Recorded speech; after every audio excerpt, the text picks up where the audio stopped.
it's Faith again and welcome back to my channel. Today, I'm going to do my eye makeup. Kaya wala akong makeup. I'm done with the rest of my face except for my eyes. Because today, I am going to teach you from what I know. I'm not an expert on this one, guys. Disclaimer lang.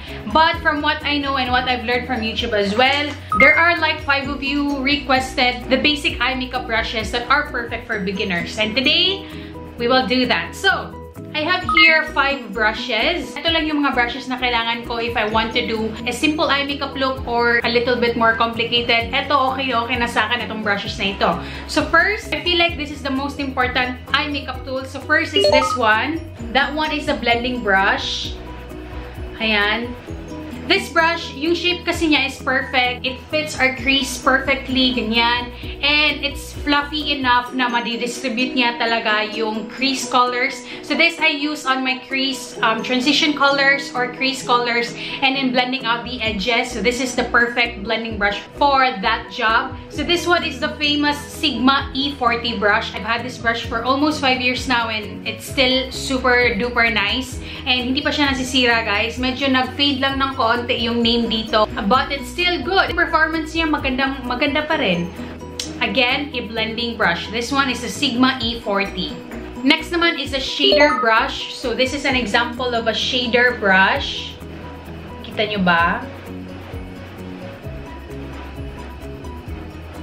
So this shader brush is by Zoeva. This is 234 Luxe Smoky Shader. This I use whenever I want to pack colors on my or if I want to highlight my brow bone, ganyan. So, marami itong gamit, guys. So, eto, kailangan nyo ito, guys, for your eyelid colors or for highlighting your inner corners, highlighting your brow bone, and even here, underneath our eyes, on our lower lash line, you just have to use the tip to really reach that lashes there on the lower lash line. So, yeah, that is the second brush. The third brush is a flat synthetic brush.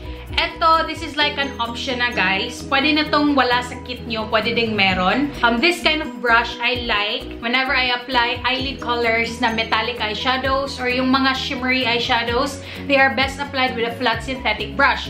But, yung the best option talaga in applying our eyelids colors using metallic eyeshadows is using our fingers. So, kung kulang kayo sa budget, skip this brush and use your fingers na lang because you have 10 tools here for your eyes and it works perfectly fine. So yeah, that is the third brush. This is an option. If you don't want this brush, then use your fingers.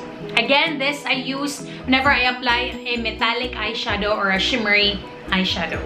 Next naman is a pencil brush. Look how tiny it is.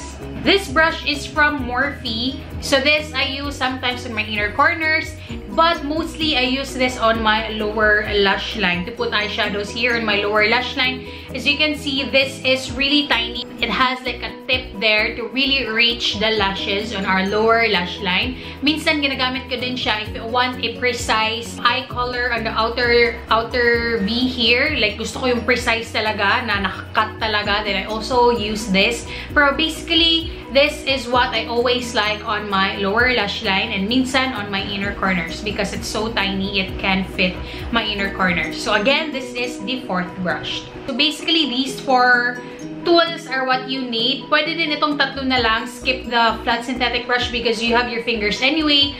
But I have another option for you.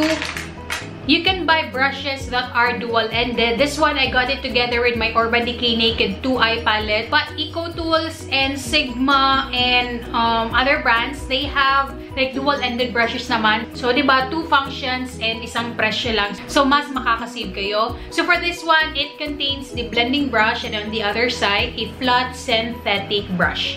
So, perfect din siya for traveling. These are the 5 basic eye makeup brushes that I think a beginner should use. So today I'm going to use this in applying my eyeshadows.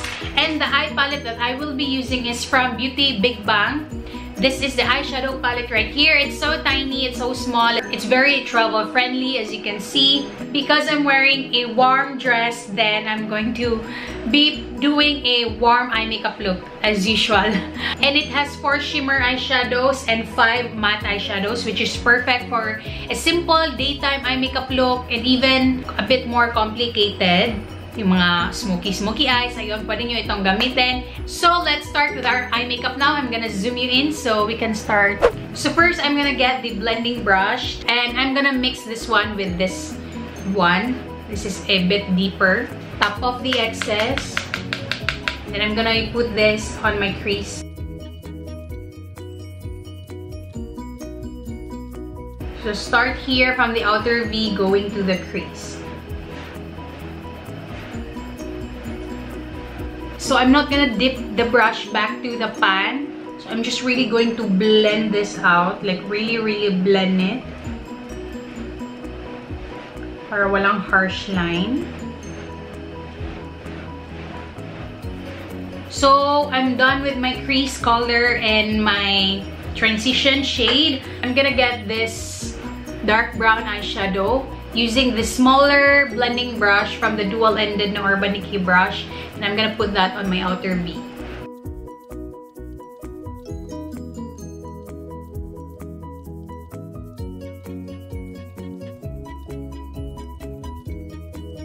Then I'm gonna get the blending brush again and mix both colors here on the outer V para walang harsh line. Okay, there you go. I'm done with my crease color and my outer V, as you can see. So since these eyeshadows are not too metallic, they are just shimmery, I think I'm gonna use this one, the shader brush for my eyelid color. Pero kapag metallic to guys, you can use a flat synthetic brush guys ha. Pero kung wala kayong flat synthetic brush, then you can use your fingers. I'm gonna get this bronzy, goldy eyeshadow. I'm gonna put that on my lids. You can wet this guys para mas ma-intensify pa ito. So ayan siya.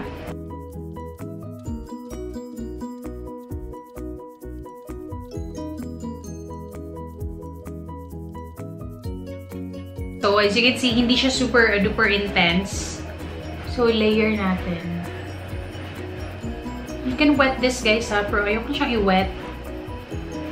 Kasi nga daytime pa naman. Pero gusto ko lang siyang i-layer para mas opaque. And then for my lower lash line, I'm gonna get these eyeshadows, this one and that one on my entire lower lash line. And then on my outer lower lash line, I'm gonna add this one. And I'm going to use this tiny pencil brush guys to do that.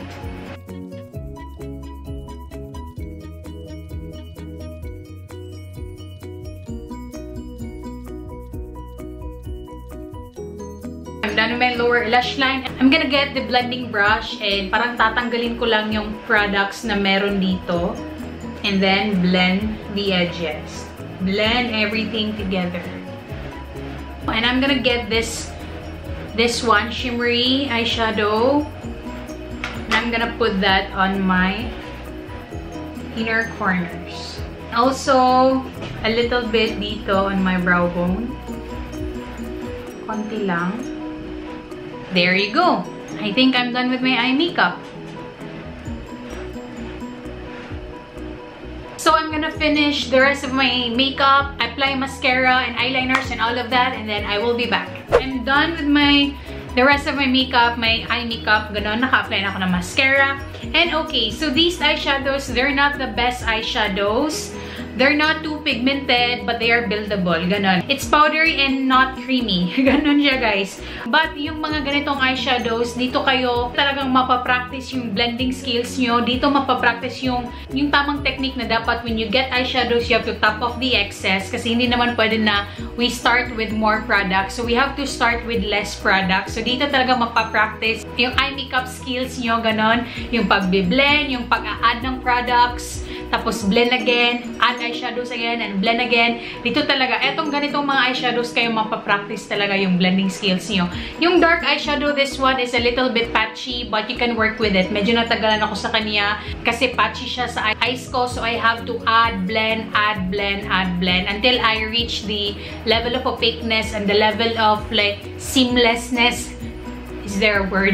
On my eyes. So, ayun. Pero, this is perfect for the beginners. If you want to practice your blending skills and yung adding and blending skills, then, okay to sa inyo, guys. Para pang-practice lang.